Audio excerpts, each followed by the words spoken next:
Birinci Prezident Administrasiyasının sabiq rəhbəri Ramiz Mehdiyev 2025-ci il tarixinədək olan müddətdə cinayət yolu ilə əldə edilmiş 17 milyon manatdan artıq pul vəsaitini legallaşdırıb. Bu barədə Dövlət Təhlükəsizliyi Xidmətinin məlumatında qeyd edilib. Dövlət Təhlükəsizliyi Xidmətinin yaydığı videoda keçmiş administrasiya rəhbərinin evində aparılmış əməliyyatın görüntüləri də yer alıb.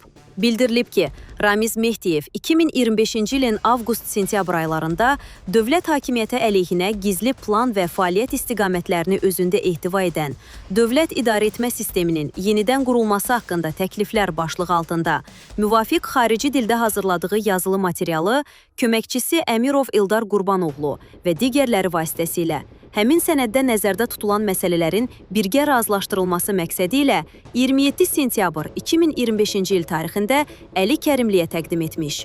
2025-ci ilin oktyabr ayının 3-də sözü gedən yazının yekun redaktə olunmuş nüsxəsini qabaqcadan şəxsən əlaqə saxladığı xarici dövlətin xüsusi xidmət orqanlarının rəhbər vəzifəli şəxslərinə faktiki sahibi olduğu Şərq-Qərb SC-nin əməkdaşları vasitəsilə göndərmiş, qeyd olunan göndəriş texniki olaraq fiksə edilib. Bu əməlləri ilə Ramiz Mehdiyev dövlət hakimiyyətinin xarici xüsusi xidmət orqanlarının köməyi ilə ələ keçirilməsi və konstitusiya quruluşunun zorla dəyişdirilməsinə yönələn hərəkətlər etmiş. Xarici dövlətin nümayəndələrinə Azərbaycan Respublikasının dövlət təhlükəsizliyi maraqlarına zidd kömək etməklə dövlətə xəyanət edib. Prezident Administrasiyasının sabiq rəhbəri Ramiz Mehdiyevin evində Dövlət Təhlükəsizliyi Xidməti tərəfindən keçirilən əməliyyatın görüntüləri yayılıb. Bu barədə Dövlət Təhlükəsizliyi Xidmətinin bugün yaydığı məlumatda qeyd olunub. Həmin görüntüləri təqdim edirik.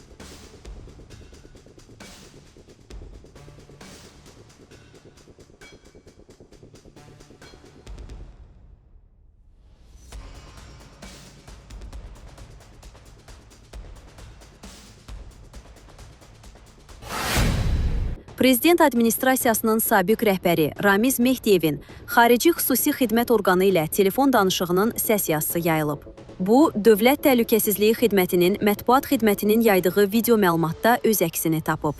Mehdiyev əsasən rus dilində danışdığı şəxslərə Azərbaycanda dövlət idarəçiliyi sisteminin yenidən qurulması ilə bağlı təklifi olduğunu deyir. Bor kardinal həmin sənədi poçtla göndərəcəyini bildirir. Prezident Administrasiyasının sabiq rəhbəri Ramiz Mehdiyev və AXCP-nin sədri Əli Kərimli, Milli Məclisin və Azərbaycan televiziya və radio verilişləri inzibati binalarını ələ keçirməyi planlaşdırıblar. Teleqraf xəbər verir ki, bu barədə Dövlət Təhlükəsizliyi Xidmətinin bugün yaydığı məlumatda qeyd olunub.